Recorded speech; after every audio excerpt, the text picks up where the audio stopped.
was born in South Africa, in Johannesburg. I left in 2008.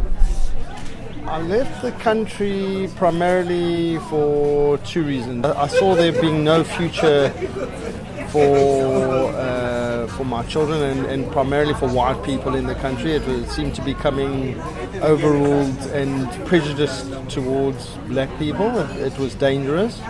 And lastly, I'd say I left because of my Zionist inclinations. I'm aware of the vote that they voted for expropriation of land without compensation, and I wasn't surprised by it. There's been quite a big push from various factors within the South African government, and particularly Julius Malema, who's the leader of the National Freedom Front. And what is surprising is that it happened now that Zuma's left. The fact that he came into power so easily and Zuma left without any fight, which really was something that I was expecting. That you have to wonder how it happened and all the behind the scenes influence and who supported, because Julius Malema has got a fortune of support, despite the fact that obviously white people don't acknowledge that, and they're afraid of him and have every right to be afraid of him. But from what I can gather is that he obviously lent his support to Cyril Ramaphosa. There hasn't got any political recognition as being apartheid, but it's definitely, in my mind, apartheid. You know, there's very, very little true intention of Marxism and communism within the black culture.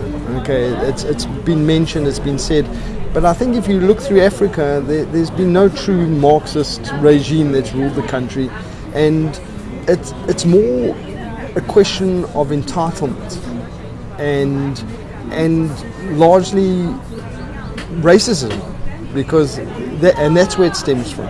You know, and I think it's more entitlement than anything else.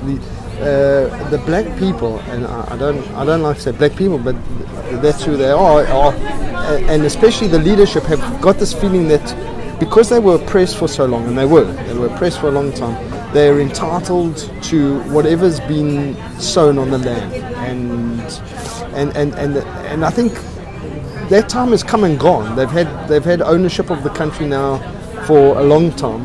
The truth is, they haven't bettered the position of the man in the street, and so and now the economy, worldwide economy, is turning. It's becoming worse, and this was bound to happen. You know, when things start getting worse, and your people are complaining that it's been so long that black people have ruled the country, and actually their position hasn't improved. And if you have to go to South Africa, you'll see it. You go to neighborhoods where you see fancy houses and amazing standard of living, and around the corner, a kilometer away, 2 kilometers away, you've got shanty towns, and I mean with no running water, no sewerage, no electricity. They implemented black empowerment initiatives. They brought in a lot of people into positions of management, but generally the person on the street has been neglected completely, and one has to ask themselves the question, where the money that used to go into supporting homelands. You have to remember, South Africa is a very, very rich country. I mean, they huge gold producers, huge diamond producers. They've got very good infrastructure, and all the money that used to go to the military, which doesn't really exist anymore, to the homeland, has now been squandered on leadership. If you see the way Jacob Zuma and all these people, it's too terrible. Well, I think the racist role is largely one that comes back to it being a bit of a scapegoat. That's the way I see it. You know, because the people are becoming disenchanted by their leadership. They're asking what's going on, and the easiest people to blame are the white people and apartheid, and it goes back to that all the time. It's very similar to the Jewish the racism against Jewish people. I mean, as soon as the economy goes bad, people blame the Jews. Unfortunately, the black people haven't moved on from apartheid. They haven't got the ambition to get themselves out of their current position. And whether that's due to a lack of education or a lack of opportunity, I'm not quite sure. But it certainly is something that's missing within their trait in terms of improving themselves. Well, that's what exists in South Africa. You know, there's racism against white people today, and it's getting worse. And Julius Malema has stood up and has said that the white people should be lucky that this bill was passed, expropriation of their land that belongs to the black people, according to him, without compensation, because the alternative would have been for every one of them to be slaughtered. I mean, he used the word genocide. Well, the truth of the matter is that black people have had very little experience in farming on a large scale. Okay. Very little. So it's very similar to the way black empowerment worked. They put people into positions just because they were black and just because they maybe have had an education, into positions where they didn't have the experience.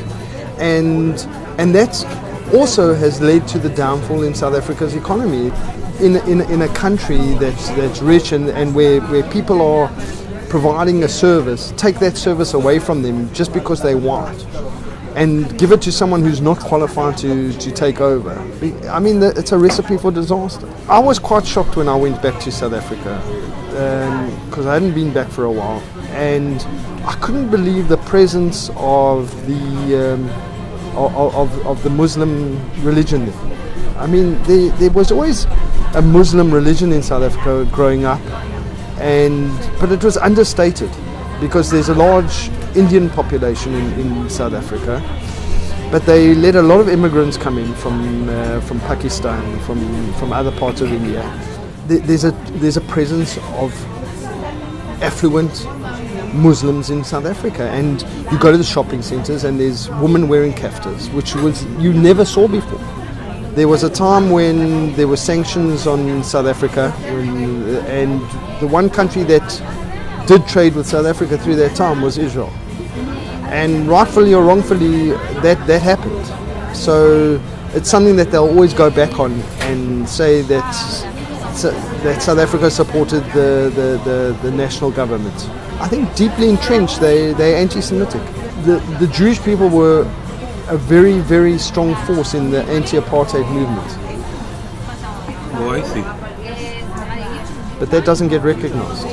The economic situation in South Africa, and for South Africans who haven't been overseas, they rely on their ability to make money in South Africa as opposed to leaving it and finding greener pastures, as was the case in Germany before World War II. Despite people seeing the writing on the wall, they never left because it's difficult to move.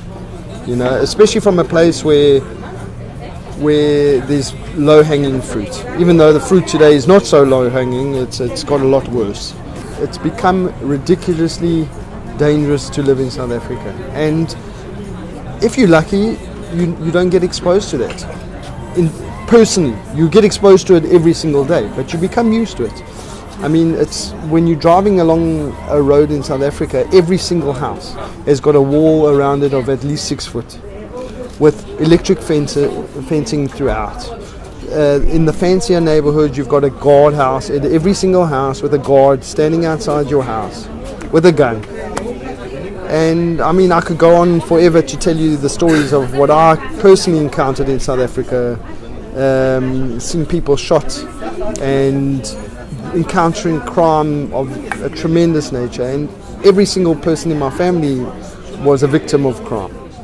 It's still not easy to leave because you become accustomed to a certain lifestyle. And I know I personally went through it. I lived in a house that was 500 square meters in size on an acre plot, and I had 2 maids working for me. and I moved to a place that's 160 square meters that cost me more with no maids. And now I have the Hezbollah instead of the anti-government and Julius Malema. But I feel like I belong here. So I don't miss it for 1 second. I was born into an apartheid South Africa, where we went to school. Black people weren't allowed to share buses with us. They weren't allowed to sit on the same park benches as us. And you hated that. I hated that, but I felt I didn't belong. It was a terrible regime to live under. And then when black people took over, I felt totally ostracized, like I was the enemy, despite my feelings of being opposed to the apartheid system. And one always questions themselves whether they could have done more. But I was still young. I was in my early 20s. And I had joined all sorts of organizations at university against apartheid, but you're still seen as the enemy.